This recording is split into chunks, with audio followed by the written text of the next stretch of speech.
blessing today.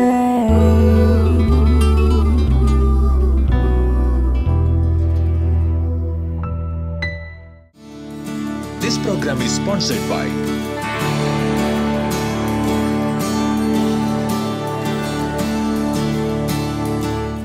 Welcome to blessing today.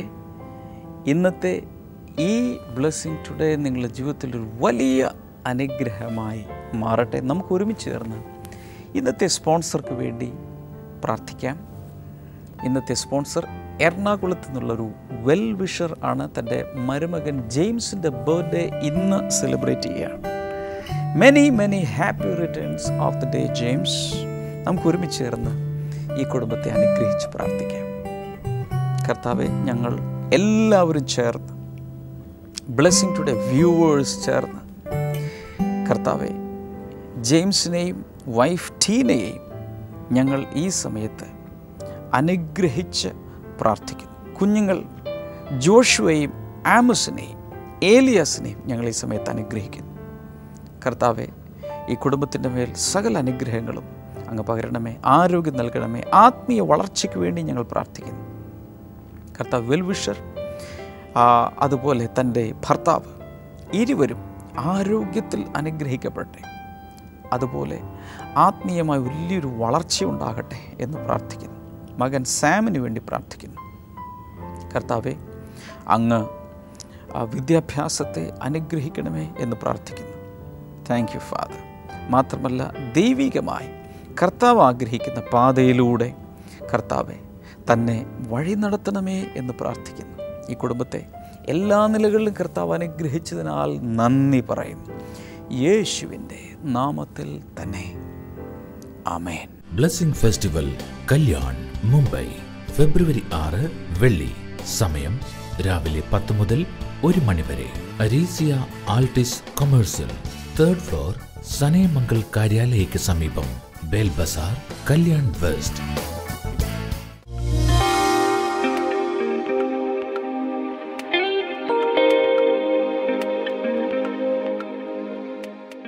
ഞാൻ ഇന്ന് നിങ്ങളോട് സംസാരിക്കുന്നത് Jesus in the desolate pit എന്നൊരു സന്ദേശമാണ്. നിരാശയുടെ പടുകുഴിയിൽ ഇറങ്ങി വരുന്ന യേശു.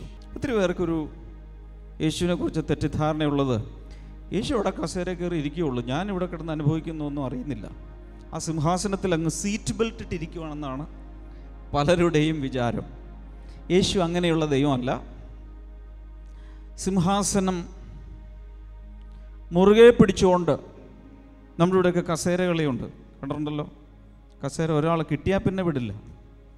അതിൽ അട്ട പോലെ അള്ളിപ്പിടിച്ചുകൊണ്ടിരിക്കുന്ന ഒരു സമുദായമാണ് മനുഷ്യ സമുദായം. എന്നാൽ യേശു അങ്ങനെയല്ല. ഫിലിപ്പ് ലേഖനം 2-ാം അധ്യായം 6 മുതൽ താഴേക്ക് വായിക്കുമ്പോൾ അവിടെ നമ്മൾ കാണുന്നത്, തൻ്റെ ദൈവത്തോടുള്ള സമത്വം താൻ മുറുകെ പിടിക്കാതെ, താൻ വേഷത്തിൽ മനുഷ്യനായി, ഒരു ദാസനായി ക്രൂശിലെ മരണത്തോളം താഴ്ത്തി, അതിനുശേഷം പാതാളത്തിലേക്ക് വരെ ഇറങ്ങി.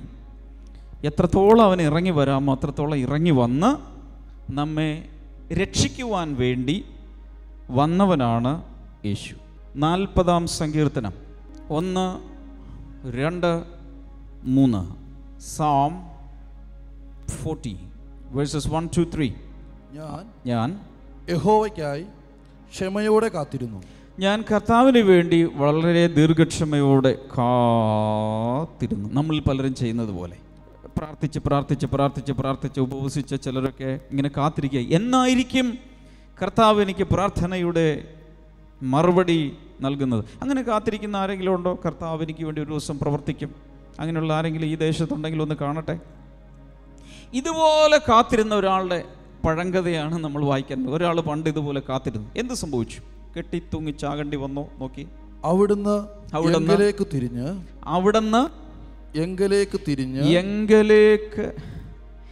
തിരിഞ്ഞ് എന്റെ നിലവിളി കേട്ടു. ദൈവത്തിൻ്റെ കുഞ്ഞുങ്ങളെ എന്നെ നോക്ക്, കരയില്ലേ? കർത്താവ് അത് കാണുന്നുണ്ട്. നേരത്തെ പറഞ്ഞതുപോലെ സീറ്റ് ബെൽറ്റ് ഇട്ട് അവിടെ ഇരിക്കുകയല്ല, ഒരു ദിവസം അവിടെ നിന്ന് ഇറങ്ങി നിൻ്റെ നിലവിളി കേട്ട് കണ്ണുനീർ കണ്ട് നിനക്ക് വേണ്ടി അവൻ ഇറങ്ങി വരും. ആ 2 വചനങ്ങൾ ഒന്നുകൂടി വായിക്കാം. ഞാൻ യഹോവയ്ക്കായി കർത്താവിന് വേണ്ടി ക്ഷമയോടെ കാത്തിരുന്നു. ക്ഷമയോടെ കാത്തിരിക്കണം. അതിനിടയ്ക്ക് പിറുപിറുക്കരുത്. പ്രാർത്ഥിച്ചുകൊണ്ടിരിക്കുന്നതിനിടയിൽ ഇടയ്ക്ക് നിരാശ കയറി കർത്താവ് ഇതൊന്നും കേൾക്കുന്നില്ലെന്ന്, ഈ പരിപാടിക്ക് പോയിട്ട് കാര്യമില്ലെന്ന് പറഞ്ഞുകൊണ്ട് സുല്ലിട്ട് പോകരുത്, രാജിവെച്ച് പോകരുത്. പകരം എന്ത് ചെയ്യണം? ക്ഷമയോടെ കാത്തിരിക്കണം. പറ, എങ്ങനെ കാത്തിരിക്കണം? ക്ഷമയോടെ കാത്തിരിക്കണം. ക്ഷമയോടെ കാത്തിരിക്കണം. ക്ഷമയോടെ കാത്തിരിക്കാൻ ഏറ്റവും ഭാഗ്യം ലഭിച്ചത് എനിക്കാണ്. വീട്ടിലൊരു ക്ഷമയുണ്ട്. ക്ഷമയോടെ കാത്തിരിക്കണം.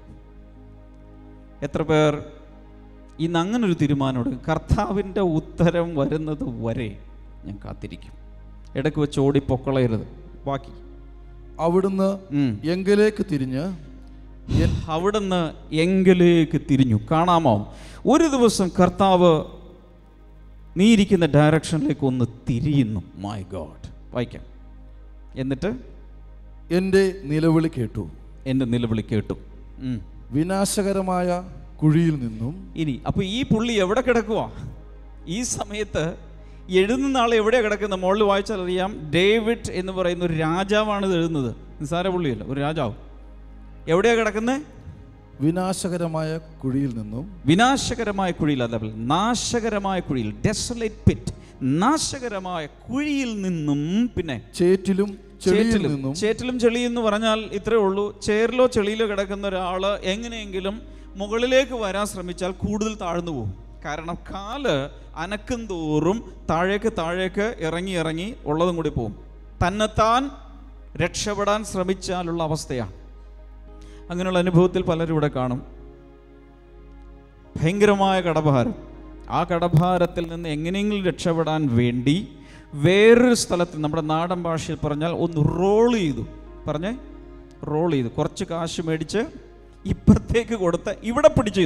കുറച്ച് കഴിഞ്ഞപ്പോൾ അവിടുത്തെ കടം വളർന്നു. അതിനുവേണ്ടി കുറച്ചുകൂടി വലിയ എമൗണ്ട് വേറൊരാളിൽ നിന്നും എന്ത് ചെയ്യും? റോൾ ചെയ്തു, മറിച്ചു എന്നൊക്കെ പറയും. പക്ഷെ ഇങ്ങനെ കൂടി ആകെ 90,000 രൂപ കടം ഉണ്ടായിരുന്നുള്ളൂ. ഇപ്പോൾ 12 ലക്ഷം രൂപ കടം. എങ്ങനെയാ? പലിശയും ഒക്കെ വളർന്ന് റോൾ ചെയ്ത് ഇങ്ങനെയാ കുഴഞ്ഞ് താഴേക്ക് പോവുകയാണ്. ദൈവത്തിന് നീണ്ട കൈകളുണ്ട്. സ്വർഗത്തിലിരുന്നുകൊണ്ട് നീട്ടിയാൽ താഴെ വരെ എത്തും. അത്രയും നീണ്ട കൈകളാണ് ദൈവത്തിനുള്ളത്. അവിടെ നിന്നും ക്രെയിൻ കൊണ്ട് പൊക്കിയെടുക്കുന്ന പോലെ ചെളിയിൽ നിന്നും ഇയാളെ ഇങ്ങനെ പൊക്കിയെടുത്ത് പുറത്ത് കൊണ്ടുവന്നു. എന്നിട്ട് എന്ത് സംഭവിച്ചു? വായിച്ചേ. അവിടുന്ന് എൻ്റെ പാദങ്ങളെ ഒരു പാറമേൽ നിർത്തി. എവിടെയാ നിർത്തിയത്? ദൈവത്തിൻ്റെ കുഞ്ഞുങ്ങളെ ഒന്ന് നോക്ക്. പിന്നെയും ചെളിയിലോട്ട് കഴുകിയിട്ടിടുകയല്ല ചെയ്തത്. നല്ലൊരു റോക്കി പ്ലേസിൽ, ഒരു വലിയൊരു റോക്കിൻ്റെ മേൽ, ഒരു പാറയുടെ മുകളിൽ കൊണ്ടുപോയി നിർത്തി. ഇനി താഴുവോ? വിചാരിച്ചാൽ താഴുവോ? ചവിട്ടി താഴ്ത്തിയാൽ താഴുവോ? ഒരിക്കലും താഴാത്ത ഒരു പാറയുടെ മുകളിൽ ദൈവം അവനെ കൊണ്ടുപോയി നിർത്തി. വായിക്കാം.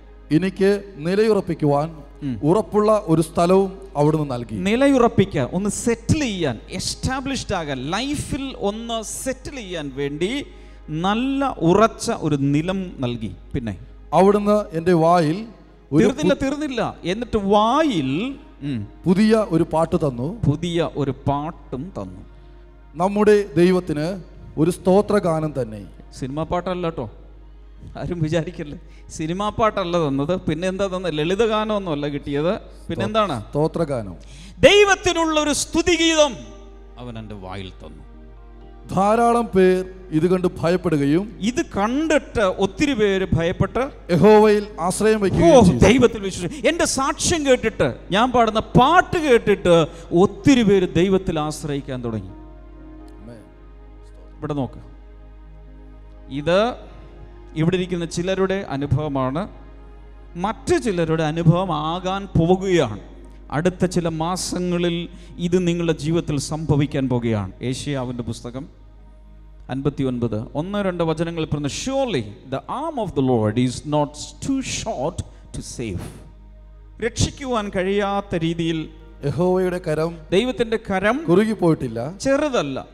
പിന്നെ കേൾക്കുവാൻ കഴിയാത്ത വിധം കേൾക്കാൻ കഴിയാത്തത് അവിടുത്തെ ചെവി മന്ദമായിട്ടും ഇല്ല. അടുത്ത വചനം പറയുന്നത്, നിങ്ങളുടെ അനീതികളാണ്, എന്നാൽ നിങ്ങളുടെ അനീതികൾ പാപങ്ങളാണ് നിങ്ങളെയും നിങ്ങളുടെ ദൈവത്തെയും തമ്മിൽ അകറ്റിയിട്ടുള്ളത്. അതിന്റെ അർത്ഥം എന്തെന്ന് മനസ്സിലായോ? ദൈവത്തിന് നീണ്ട കൈകളുണ്ട്. പറയാമോ? കേട്ടില്ല. ദൈവത്തിന് നീണ്ട കൈകളുണ്ട്. സ്വർഗത്തിലിരുന്നുകൊണ്ട് നീട്ടിയാൽ താഴെ വരെ എത്തും. അത്രയും നീണ്ട കൈകളാണ് ദൈവത്തിനുള്ളത്. അപ്പോഴും നമ്മുടെ ചോദ്യം, എന്നിട്ടും എന്താ കർത്താവിൻ്റെ കൈ വന്ന് എന്നെ രക്ഷിക്കാത്തത്? ഇനി കേൾക്കാൻ കഴിയാതെ വണ്ണം കർത്താവിൻ്റെ കാതുകൾ മന്ദമല്ല, ഡെഫല്ല, ചെവിക്ക് കേൾവിശക്തിയുണ്ട്. പക്ഷേ നിങ്ങളുടെ അനീതികൾ, നിങ്ങളുടെ പാപങ്ങളാണ് ദൈവത്തെയും നിങ്ങളെയും തമ്മിൽ അകറ്റിയിരിക്കുന്നത്. എന്താണ് ഇവിടെ വന്നിരിക്കുന്ന വിഘാതം? മനുഷ്യരുടെ പാപങ്ങൾ. ഹല്ലേലൂയ. വലതുകരം ഉയർത്തി ഉറക്കെ പറയാം, യേശുവിൻ്റെ കൈകൾ പോരാ, യേശുവിൻ്റെ കൈകൾ വളരെ നീണ്ടതാണ്. ഹല്ലേലൂയ. ഏത് കുഴിയിലും എത്തും. എവിടെ വരെ എത്തും? എത്ര ആഴമുള്ള കുഴിയിലും യേശുവിൻ്റെ കൈകൾ എത്തും. കൈകൾ താഴെ ഇടാം. എന്നാൽ ഓർക്കണം, എന്തുകൊണ്ടാണ് പലപ്പോഴും രക്ഷ കിട്ടാതെ വരുന്നത്? നിങ്ങളുടെ പാപങ്ങളാണ് നിങ്ങളെയും ദൈവത്തെയും തമ്മിൽ അകറ്റിയിരിക്കുന്നത്. ഹല്ലേലൂയ. ഇതിനൊരു പരിഹാരം വേണ്ടേ? ഈ പാപങ്ങളൊന്ന് മാറിയെങ്കിൽ മാത്രമേ വേഗത്തിൽ രക്ഷിക്കാൻ കഴിയൂ. അതിനുവേണ്ടി യേശു കർത്താവാണ് കാര്യങ്ങൾ നമുക്ക് വേണ്ടി നീക്കിയത്. നമുക്ക് തന്നെ നമ്മുടെ പാപങ്ങളെ എടുത്ത് കളയുവാൻ സാധ്യമല്ല. യേശു കർത്താവ് ചെയ്തത്, സ്വർഗത്തിൽ നിന്ന് അവൻ താഴേക്ക് ഇറങ്ങി വന്ന ശേഷം നമ്മുടെ പാപങ്ങൾ ഓരോന്നും തൻ്റെ പുറത്തേക്ക് എടുത്തിട്ടു. എന്നിട്ട് ആ പാപവും ചുമന്നുകൊണ്ട് ആണ് കാൽവരി ക്രൂശിലേക്ക് അവൻ നടന്നു പോയത്. ഹല്ലേലൂയ. അതുകൊണ്ടാണ് യോർദാൻ നദിയുടെ തീരത്ത് നിന്ന ഒരു വലിയ ജനക്കൂട്ടത്തോട് സ്നാപക യോഹന്നാൻ വിളിച്ചു പറഞ്ഞത്. യോഹന്നാൻ 1:29 വചനത്തിൽ വിളിച്ചു പറഞ്ഞത് ഇങ്ങനെയാണ്: ഇതാ ലോകത്തിൻ്റെ പാപങ്ങൾ ചുമക്കുന്ന ദൈവത്തിൻ്റെ കുഞ്ഞാട്. യേശു കർത്താവ് എൻ്റെ പാപങ്ങൾ അവൻ്റെ മേൽ ചുമന്നു. ഹല്ലേലൂയ. നമ്മുടെ ഓരോരുത്തരുടെയും പാപങ്ങൾ യേശു തൻ്റെ ചുമലിൽ ചുമന്നു. യേശു ക്രൂശിലേക്ക് ചുമ്മാ കൈവീശിയല്ല പോയത്. പിന്നെ എന്താ കൊണ്ടുപോയത്? നമ്മുടെ ഓരോരുത്തരുടെയും പാപങ്ങൾ, ഭാരങ്ങൾ, ദുഃഖങ്ങൾ, മരണം, ഏകാന്തത, നമ്മൾ അനുഭവിക്കുന്ന ദാരിദ്ര്യം എല്ലാം അവൻ കാൽവരി ക്രൂശിലേക്ക് ചുമന്നു കൊണ്ടുപോയി അവൻ ആ പാപങ്ങൾക്ക് വേണ്ടി അവനൊരു യാഗമായി തീർന്നു. അതോടുകൂടെ നമ്മുടെ പാപങ്ങൾ നമ്മിൽ നിന്നും കുഞ്ഞാടിലേക്ക്, യേശുവിലേക്ക് പോയി എന്നുമെന്നേക്കുമായി മാറിപ്പോയിരിക്കുകയാണ്. കർത്താവിൻ്റെ കൈകൾ നീണ്ടുവന്ന് നമ്മെ രക്ഷിക്കുന്നതിന് തടസ്സം എന്തായിരുന്നു? നമ്മുടെ അനീതികൾ, പാപങ്ങൾ. എന്നാൽ യേശു അതെടുത്ത് ചുമന്നുകൊണ്ട് പോയി. ഇനിയിപ്പോൾ എപ്പോൾ വേണമെങ്കിലും ആർക്ക് വേണമെങ്കിലും രക്ഷപ്പെടാം. ഞാൻ ഈ പറഞ്ഞ സന്തോഷ വാർത്ത എല്ലാവരും ശ്രദ്ധിച്ചായിരുന്നു. ഈ കാലത്ത് എപ്പോൾ വേണമെങ്കിലും ആർക്ക് വേണമെങ്കിലും രക്ഷ പ്രാപിക്കാൻ കഴിയും. 2 കൊരിന്ത്യർ 6:2 വചനത്തിൽ കാണുന്നത്, ഇപ്പോൾ ആകുന്നു സുപ്രസാദകാലം, ഇതാകുന്നു രക്ഷാദിവസം. ഹല്ലേലൂയ. എന്ന് വെച്ചാൽ ഇതൊരു സുപ്രസാദകാലമാണ്. ദൈവം നമ്മിൽ പ്രസാദിച്ചിരിക്കുന്ന കാലമാണ്. ഈ സമയത്ത് ആർക്ക് വേണമെങ്കിലും രക്ഷ പ്രാപിക്കാം. ഇതാകുന്നു രക്ഷാദിവസം. ഇത് രക്ഷയുടെ ദിവസമാണ്. ആർക്ക് വേണേലും രക്ഷ പ്രാപിക്കാം. അയ്യോ, എനിക്ക് ഇപ്പം ഞാൻ ഒരുങ്ങിയിട്ടില്ല, അടുത്ത ബ്ലെസ്സിങ് ഫെസ്റ്റിവലിലാകട്ടെ എന്ന് പറഞ്ഞാൽ എനിക്ക് അറിഞ്ഞുകൂടാ. ഇത് രക്ഷാ ദിവസമാണെന്ന് എനിക്കറിയാം. അന്ന് ഇവിടെ ഉണ്ടാകുമെന്ന് എനിക്കറിഞ്ഞുകൂടാ, നിങ്ങളുണ്ടാകുമെന്ന് എനിക്കറിഞ്ഞുകൂടാ. പക്ഷേ ഇത് രക്ഷാ ദിവസമാണ്. പറഞ്ഞേ, ഇന്ന് രക്ഷാ ദിവസമാണ്. കുഞ്ഞുങ്ങളൊന്നും പറഞ്ഞേ, ഇന്ന് രക്ഷാ ദിവസമാണ്. ഉറക്കെ പറഞ്ഞേ, ഇന്ന് രക്ഷാ ദിവസമാണ്. ഇത് സുപ്രസാദകാലമാണ്. കാരണം യേശു പാപങ്ങളെ എടുത്ത് മാറ്റിയിരിക്കുന്നു. നാം ആകെ ചെയ്യേണ്ടത് നമ്മുടെ പാപങ്ങൾ ഏറ്റുപറഞ്ഞ്, കർത്താവേ എന്നോട് ക്ഷമിക്കണമേ, യേശു എനിക്ക് വേണ്ടി മരിച്ചെന്ന് ഞാൻ വിശ്വസിക്കുന്നു എന്ന് പകരമായി വിശ്വസിച്ചാൽ സംഭവിക്കുന്നത് നമ്മുടെ പാപങ്ങൾ മുഴുവൻ യേശുവിലേക്ക് പോയതായി കണക്കാക്കപ്പെടും. തന്നെ അങ്ങ് പോവില്ല, നമ്മളങ്ങ് വിട്ട് കളഞ്ഞെങ്കിൽ മാത്രമേ ഇത് പോവുകയുള്ളൂ. കൈകൾ ശക്തിയോടെ അടിച്ച് യേശുവിന് നന്ദി പറയാം.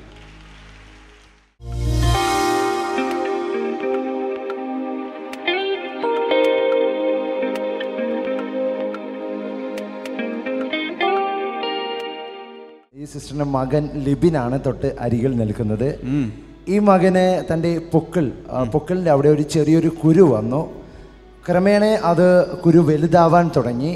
ഡോക്ടർമാരെ കൊണ്ടുവന്ന് കാണിച്ചപ്പോൾ ഡോക്ടർ പറഞ്ഞത് ഇങ്ങനെയാണ്, ചിലപ്പോൾ ആ കുരു കുറച്ചും കൂടി ഇനി വലുതാകും, അത് നീര് വെക്കും, അതിൽ നിന്ന് ചെറം ഒലിച്ചു വരും. അത് കുറച്ച് നാൾ കഴിയുമ്പോൾ ഈ മകന് തന്നെ അതൊരു വലിയൊരു പ്രശ്നമായി മാറും എന്ന് പറഞ്ഞാൽ അത് നമുക്കത് കട്ട് ചെയ്ത് കളയാമെന്ന് പറഞ്ഞു. ഡോക്ടർമാർ നോക്കിയപ്പോൾ ഇതിൻ്റെ വേര് ഉള്ളിലോട്ട് ഇറങ്ങിയിരുന്നു. ഈ കുരു സാധാ ഒരു കുരുവല്ലായിരുന്നു, ഉള്ളിലേക്ക് വേര് ഇറങ്ങിയിട്ടുണ്ട്. അതുകൊണ്ട് ഡോക്ടർമാർ പറഞ്ഞത് ഇങ്ങനെയാണ്, ഇത് ഓപ്പറേഷൻ ചെയ്യണം. പക്ഷേ ഈ മകന് 4 വയസ്സായിട്ടുള്ളൂ. ഡോക്ടർമാർ പറഞ്ഞു 6 വയസ്സാകാതെ ഓപ്പറേഷൻ ചെയ്യേണ്ട, അതുവരെയും ഒന്ന് ശ്രദ്ധിച്ചാൽ മതി. ഇതുപോലെ നീര് വെച്ച് പുറത്ത് ചെറമൊക്കെ വരുമ്പോൾ ഹോസ്പിറ്റലിൽ കൊണ്ടുവരണം എന്ന് പറഞ്ഞ് ഇവരെ വീട്ടിലോട്ട് വിട്ടു. അതിനുശേഷം ഈ ഓപ്പറേഷൻ ചെയ്യണം എന്ന് പറഞ്ഞതിന് ശേഷമാണ് ഇവർ ബ്ലെസ്സിങ് ടുഡേ TV പ്രോഗ്രാം കാണുവാൻ തുടങ്ങിയത്. ആ ഒരു ദിവസം ഇവർ TV പ്രോഗ്രാം കണ്ടുവരുന്നപ്പോൾ ബ്രദർ പറഞ്ഞു, ഇപ്പോൾ രോഗമുള്ള സ്ഥലത്ത് കൈവച്ച് പ്രാർത്ഥിക്കുവാൻ പറഞ്ഞു. ഈ അമ്മ തൻ്റെ മകൻ്റെ പൊക്കിളിൻ്റെ അവിടെ കൈവച്ച് പ്രാർത്ഥിക്കുവാൻ തുടങ്ങി. ഈ അമ്മ പറയുന്നത് ഇങ്ങനെയാണ്, അന്നത്തെ പ്രാർത്ഥന കഴിഞ്ഞു, 3 ദിവസം കഴിഞ്ഞപ്പോൾ ഈ കുരു വലുതാകാൻ തുടങ്ങി. കുറച്ചുകൂടി വലുതായി ഇവർ സംശയിച്ചു, ഇനി ഡോക്ടർമാർ പറഞ്ഞ പോലെ അത് വീർത്ത് ചെറം പുറത്തു വരുമെന്ന് പേടിച്ചു. പക്ഷേ വലുതായി കുറച്ച് ദിവസം കഴിഞ്ഞപ്പോൾ അതിങ്ങനെ ഒരു പൊറ്റ പോലെ ഇങ്ങനെ ഉണങ്ങുന്ന പോലെ ഒരു തോന്നൽ വന്നു, പൊറ്റ പോലെ വന്നു. അതിന് 3 ദിവസം കഴിഞ്ഞപ്പോൾ ഒരു അത്ഭുതം എന്ന് പറയുന്നത്, ആ പൊറ്റ ഇളകിപ്പോന്നു. ഇപ്പോൾ അവിടെ ഒരു കുരുവുമില്ല, ഒരു വേരുമില്ല, പൂർണ്ണമായും സൗഖ്യമായി. ശരിയാണോ അമ്മ ഈ പറഞ്ഞതെല്ലാം? ഇത് എത്ര നാളുണ്ടായിരുന്നു ഈ പ്രശ്നം? ചെറുതിലേ ഉണ്ടായിരുന്നു. അപ്പം മോൻ വലുതായി വരും തോറും ഈ കുരു വലുതാവാൻ തുടങ്ങി. ഓക്കെ. അങ്ങനെ ഡോക്ടറെ കൊണ്ട് കാണിച്ചപ്പോൾ പറഞ്ഞു ഒരു മേജർ ഓപ്പറേഷൻ വേണമെന്ന് പറഞ്ഞു. മേജർ ഓപ്പറേഷൻ ആണെന്ന് പറഞ്ഞു. മേജർ ഓപ്പറേഷൻ വേണമെന്ന് പറഞ്ഞു. അത്രയ്ക്ക് ഇത് അകത്തേക്ക് പോരും. വേരകത്തോട്ട് ഓടിപ്പോയി. അതിപ്പം 4 വയസ്സേ ആയുള്ളൂ. മോനൊരു 6-7 വയസ്സാവട്ടെ, എന്നിട്ട് ആ ഓപ്പറേഷൻ ചെയ്യാമെന്ന് പറഞ്ഞു. ഇതിനിടയ്ക്ക് ഇത് പൊട്ടുകയോ വേറെ വല്ല കുഴപ്പമുണ്ടെങ്കിൽ കൊണ്ട് ആശുപത്രിയിൽ എത്തിക്കണമെന്ന് പറഞ്ഞു. അങ്ങനെ ഇതുപോലെ ബ്ലെസ്സിങ് ടുഡേ പ്രോഗ്രാം കണ്ടോണ്ടിരുന്ന മോൻ ഉറങ്ങിക്കിടക്കുമായിരുന്നു. അങ്ങനെ അപ്പം മകൻ ഉറങ്ങിക്കിടക്കുന്ന സമയത്താണ് അമ്മ പ്രാർത്ഥിച്ചത്. അപ്പം പറഞ്ഞു ഇതുപോലെ രോഗമുള്ള സ്ഥലത്ത് കൈവച്ച് പ്രാർത്ഥിക്കാൻ പറഞ്ഞു. അങ്ങനെ കണ്ണുനീരോടെ തന്നെ ഇരുന്ന് ഈ പ്രോഗ്രാം നടക്കുമ്പോൾ തന്നെ മോന്റെ പൊക്കിളിന്റെ അവിടെ കൈവച്ച് പ്രാർത്ഥിച്ചു. അങ്ങനെ 2 ദിവസം കഴിഞ്ഞപ്പോൾ ഈ പൊക്കിളിന്റെ അവിടെ ഒരുമാതിരി വലുതായി വെള്ള കളർ പോലെയായി. അപ്പം മോന്റെ പപ്പ എടുത്തിട്ട് പറഞ്ഞു ചിലപ്പോൾ പഴുക്കുന്നതാണോ എന്നറിയത്തില്ല. പിറ്റേന്ന് ഇതുപോലെ വീണ്ടും നോക്കിയപ്പം ഏകദേശം അരഭാഗത്തോളം ഇങ്ങനെ വെള്ള കളറായി. പതുക്കെ പിടിച്ചു നോക്കിയപ്പോൾ അത് പൊടിഞ്ഞ് കയ്യിൽ വന്നു. ഒരു രക്തമോ ഒന്നും വന്നില്ല, അതങ്ങ് പൊടിഞ്ഞ് പുറത്തേക്ക് പോയി. ഇപ്പം ഇതുവരെ നമ്മളൊന്നും ചെയ്ത് നോക്കിയില്ല, ഒരു കുഴപ്പവുമില്ല. എവിടെയായിരുന്നു ഇത് ഉണ്ടായിരുന്നത്? അതിൻ്റെ താഴെയാണ് ഉണ്ടായിരുന്നത്. ഇതൊരു മേജർ ഓപ്പറേഷൻ ചെയ്യണമെന്ന് പറഞ്ഞതാണ്. പക്ഷേ ഇതൊന്നും കൂടാതെ യേശു കർത്താവ് ഈ കുഞ്ഞിനെ സൗഖ്യമാക്കി. കൈകളെല്ലാം ഉയർത്തിയാലും യേശുവേ, ഓരോ അത്ഭുതവും അങ്ങ് ചെയ്തത് ഞങ്ങൾ കേൾക്കുമ്പോൾ വിശ്വാസത്തോടെ ഞങ്ങൾ പ്രാർത്ഥിക്കുന്ന ലോകം എമ്പാടും ആരിലെല്ലാം ഒരു വിടുതൽ ആവശ്യമുണ്ടോ ഈ പൈതലിൽ പ്രവർത്തിച്ചത് കർത്താവ് അവരിലും പ്രവർത്തിക്കണമേ. രോഗികൾ സൗഖ്യമാകട്ടെ, അത്ഭുതങ്ങൾ നടക്കട്ടെ. ഏതെല്ലാം വിടുതലുകൾ ആവശ്യമാണോ അവിടെയെല്ലാം കർത്താവിൻ്റെ അത്ഭുതം നടക്കുന്നതിനാൽ നന്ദി. പൈതലിനെയും മാതാവിനെ അനുഗ്രഹത്തോടെ അയക്കുന്നു, യേശുവിൻ നാമത്തിൽ തന്നെ. ആമേൻ. വിശുദ്ധ നാട് സന്ദർശനം. ബ്ലെസ്സിംഗ് ടുഡേ ടീമിനോടൊപ്പം വിശുദ്ധ നാടുകൾ സന്ദർശിക്കുവാൻ ഒരവസരം. ഈജിപ്ത്, ഇസ്രായേൽ, പാലസ്തീൻ, ജോർദാൻ എന്നീ 4 രാജ്യങ്ങളിലൂടെ ബൈബിൾ പഠനയാത്ര. ഓരോ സ്ഥലങ്ങളിലും വെച്ചുള്ള ബൈബിൾ ക്ലാസ്, സംഗീതാരാധന, ബ്രദർ ഡാമിയന്റെ പ്രത്യേക ബൈബിൾ ക്ലാസും വ്യക്തിപരമായി കൂടിക്കാഴ്ചയ്ക്കുള്ള അവസരവും. നിങ്ങളുടെ സീറ്റുകൾ നേരത്തെ ബുക്ക് ചെയ്യുക. വിളിക്കുക 0484-422-111. ഞാനിപ്പോൾ നിൽക്കുന്നത് ഗലീലയിലെ കാനാവിലാണ്. ഇതിൻ്റെ തൊട്ട് അരികിലാണ് യേശു കർത്താവ് പച്ചവെള്ളത്തെ വീഞ്ഞാക്കിയ ആദ്യത്തെ അടയാളങ്ങളുടെ ആരംഭമായി ആദ്യമായി കർത്താവ് ചെയ്ത അത്ഭുതം നടന്നത്. ഇവിടെ നിൽക്കുമ്പോൾ നിങ്ങൾക്ക് വേണ്ടി, നിങ്ങളുടെ കുടുംബജീവിതത്തിന് വേണ്ടി ഞാൻ പ്രാർത്ഥിക്കാൻ പോവുകയാണ്. കർത്താവ് യേശുവിൻ്റെ നാമത്തിൽ കർത്താവെ, ഈ കുടുംബങ്ങൾ അനുഗ്രഹിക്കപ്പെടട്ടെ. ദൈവികമായ ഒരു വലിയ സമാധാനവും ഐക്യതയും ഈ കുടുംബങ്ങളിലേക്ക് വന്നു ചേരട്ടെ. യേശുവിൻ്റെ നാമത്തിൽ I pray against all separation, I pray against all divorce in the mighty name of Jesus. നിങ്ങൾ പരസ്പരം പിരിയുവാൻ, ഡിവോഴ്സിന് വേണ്ടി, വിവാഹമോചനത്തിന് വേണ്ടി ചിന്തിക്കുകയോ പ്ലാൻ ചെയ്യുകയോ കേസ് നടക്കുകയോ ചെയ്യുന്ന വ്യക്തിയാണെങ്കിൽ, കർത്താവ് യേശുവിൻ്റെ നാമത്തിൽ ഞാൻ പറയും, കർത്താവാണ് നിങ്ങളെ കൂട്ടിച്ചേർത്തതെങ്കിൽ ഒരുമിച്ച് ജീവിക്കുവാൻ, പരസ്പരം ക്ഷമിച്ച് ഒരുമിച്ച് മുന്നോട്ട് പോകുവാൻ ഇപ്പോൾ തീരുമാനിക്കുക. കർത്താവ് യേശുവിൻ്റെ നാമത്തിൽ പിരിയുന്ന ദമ്പതികളെ ഇപ്പോൾ കർത്താവെ വീണ്ടും അങ്ങ് ഒരുമിച്ച് ചേർക്കണമേ എന്ന് ഞാൻ പ്രാർത്ഥിക്കുന്നു. മണമോ രുചിയോ ഒന്നും തന്നെ ഇല്ലാത്ത പച്ചവെള്ളത്തെ ഏറ്റവും രുചികരമായ, നല്ല ശോഭയുള്ള, ഏറ്റവും നല്ല കളറുള്ള, സ്മെല്ലുള്ള, രുചിയുള്ള വീഞ്ഞാക്കി മാറ്റിയതുപോലെ കർത്താവിൻ്റെ കുടുംബജീവിതത്തെ അങ്ങ് അനുഗ്രഹിക്കണമേ എന്ന് ഞാൻ പ്രാർത്ഥിക്കുന്നു. കുടുംബത്തോട് ബന്ധപ്പെട്ട മക്കൾ, കൊച്ചുമക്കൾ, മരുമക്കൾ തുടങ്ങിയ എല്ലാവരെയും അങ്ങ് അനുഗ്രഹിക്കുന്നതിനായി നന്ദി പറയുന്നു.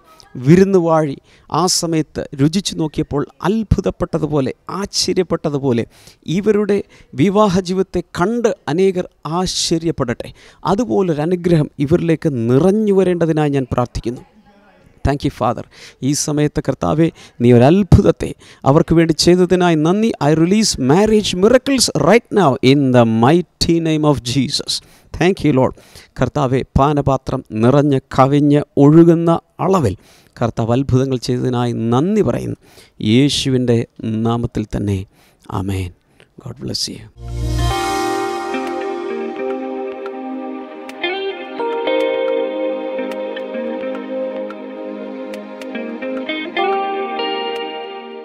ഈ സമയത്ത് നമുക്ക് ഒരുമിച്ച് ചേർന്ന് പ്രാർത്ഥിക്കാം.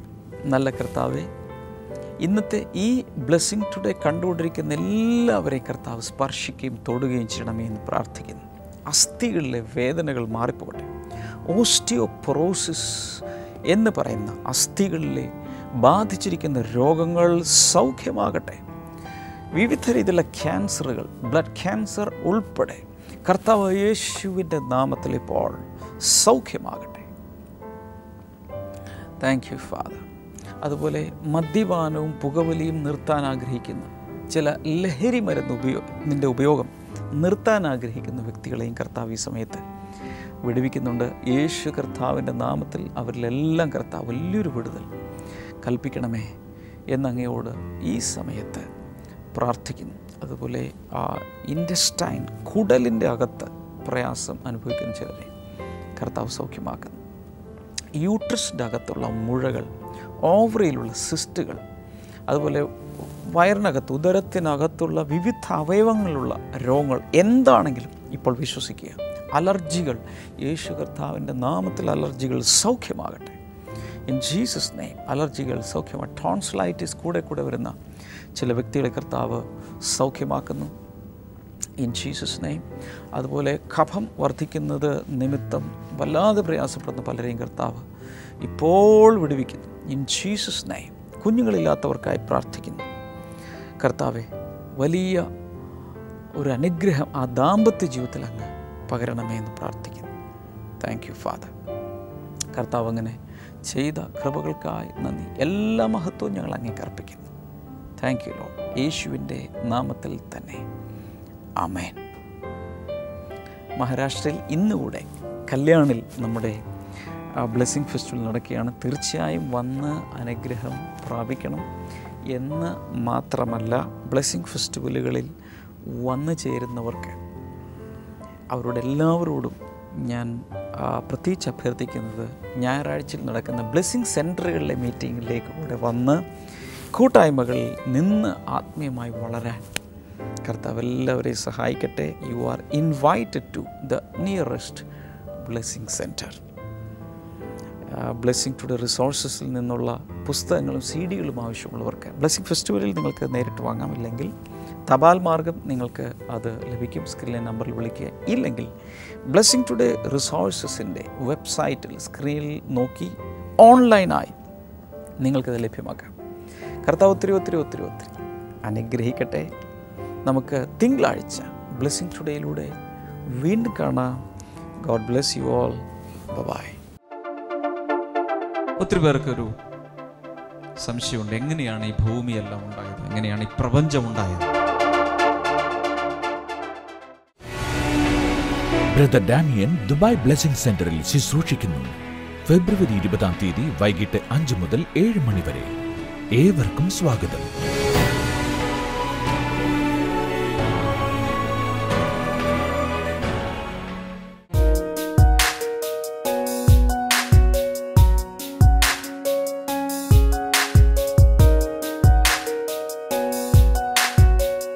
ബൈബിള ന്യൂവിലേക്ക് സ്വാഗതം. ഇന്നത്തെ ചോദ്യം ഇതാണ്: ഏതാണ് കാവൽ മാടം പോലെ ആടുന്ന ഒരു ഗോളം? ഓപ്ഷൻ എ ഭൂമി, ബി ചന്ദ്രൻ, സി സൂര്യൻ, ഡി നക്ഷത്രം.